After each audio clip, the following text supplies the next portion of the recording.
It is 7:51 p.m. on March 16th, 2023.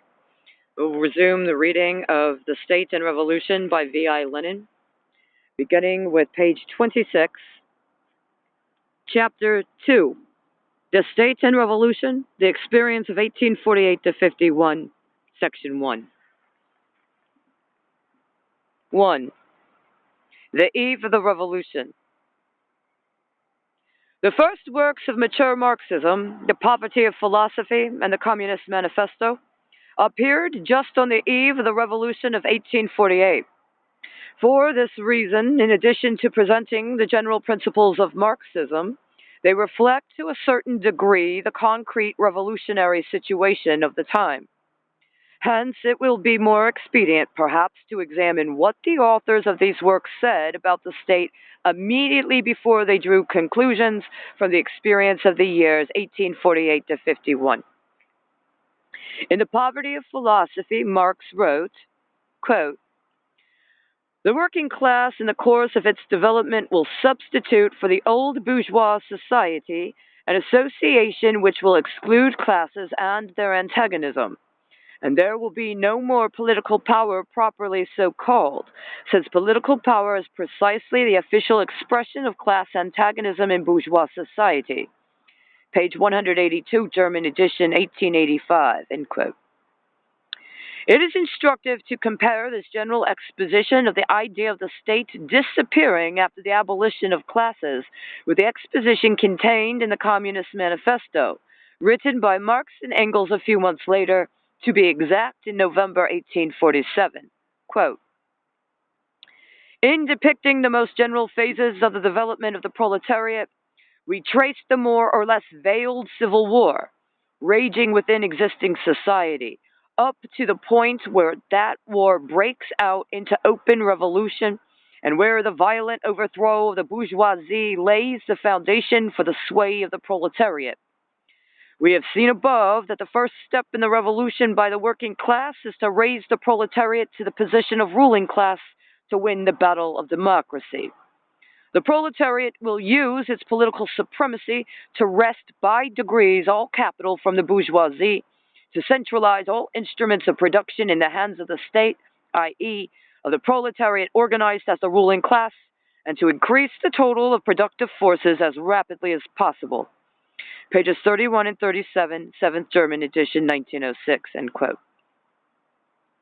Here we have a formulation of one of the most remarkable and most important ideas of Marxism on the subject of the state, namely the idea of the dictatorship of the proletariat, as Marx and Engels began to call it after the Paris Commune, and also a supremely interesting definition of the state, which is also one of the forgotten words of Marxism. Quote, "The state, i.e., the proletariat organized as the ruling class," end quote. This definition of the state has never been explained in the prevailing propaganda and agitation literature of the official social democratic parties. More than that, it has been deliberately forgotten, for it is absolutely irreconcilable with reformism and is a slap in the face of the common opportunist prejudices and Philistine illusions about the peaceful development of democracy. The proletariat needs the state.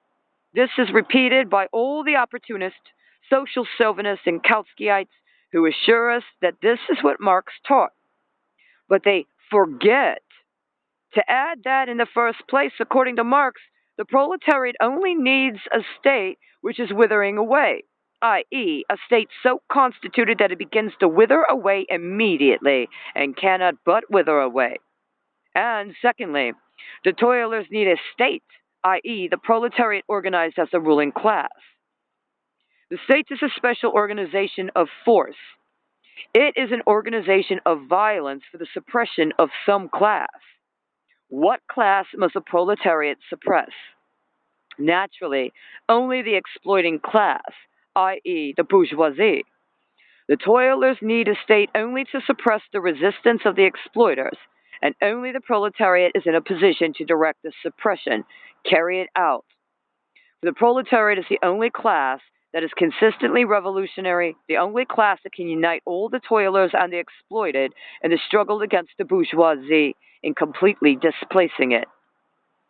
The exploiting classes need political rule in order to maintain exploitation, i.e., in the selfish interest of an insignificant minority against the vast majority of people. The exploited classes need political rule in order completely to abolish all exploitation, i.e., in the interest of the vast majority of the people and against the insignificant minority consisting of the modern slave owners, the landlords, and the capitalists. The petty bourgeois Democrats, those sham socialists who have replaced class struggle by dreams of class harmony, even pictured the socialist transformation in a dreamy fashion, not as the overthrow of the rule of the exploiting class, but as a peaceful submission of the minority to the majority which has become conscious of its aims. This petty bourgeois utopia, which is inseparably connected with the idea of the state being above classes, led in practice to the betrayal of the interests of the toiling classes, as was shown, for example, by the history of the French Revolution of 1848 and 1871, and by the experience of socialist participation in bourgeois cabinets in England, France, Italy, and other countries at the end of the 19th and the beginning of the 20th century. Marx fought all his life against this petty bourgeois socialism, now resurrected in Russia by the socialist, revolutionary, and Menshevik parties. He applied his teaching on the class struggle consistently, down to the teaching on political power, the teaching on the state. The overthrow of bourgeois rule can be accomplished only by the proletariat as a particular class whose economic conditions of existence prepare it for this task and provide it with the possibility and the power to perform it. While the bourgeoisie breaks up and disintegrates the peasantry and all the petty bourgeois strata, it welds together, unites, and organizes the proletariat. Only the proletariat, by virtue of the economic role it plays in large-scale production, is capable of being the leader of all the toiling and exploited masses, whom the bourgeoisie exploits, oppresses, and crushes, often not less but more than it does the proletarians, but who are incapable of waging an independent struggle for their emancipation. The teaching on the class struggle, when applied by Marx to the question of the state and of the socialist revolution, leads of necessity to the recognition of the political rule of the proletariat, of its dictatorship, i.e., of powers shared with none and relying directly upon the armed force of the masses. The overthrow of the bourgeoisie can be achieved only by the proletariat becoming transformed into the ruling class, capable of crushing the inevitable and desperate resistance of the bourgeoisie and of organizing all the toiling and exploiting masses for the new economic order.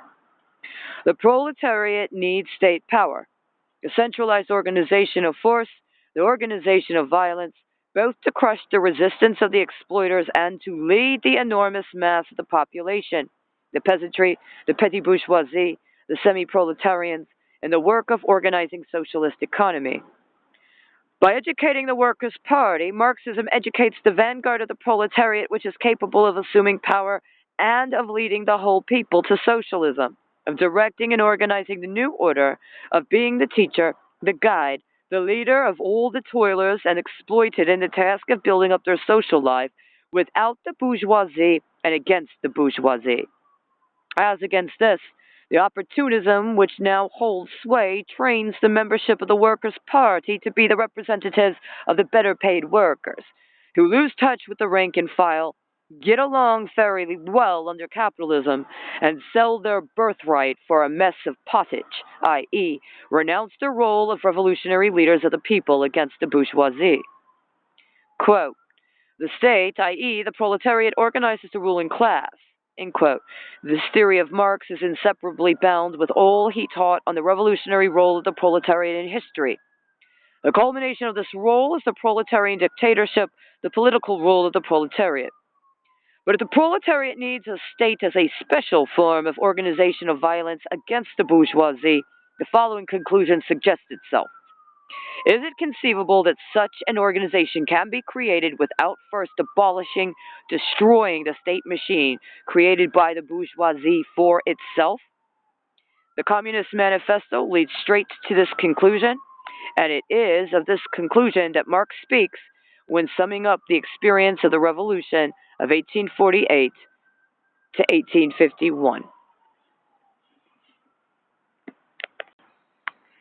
I will stop at the middle of page 31, end of section 1.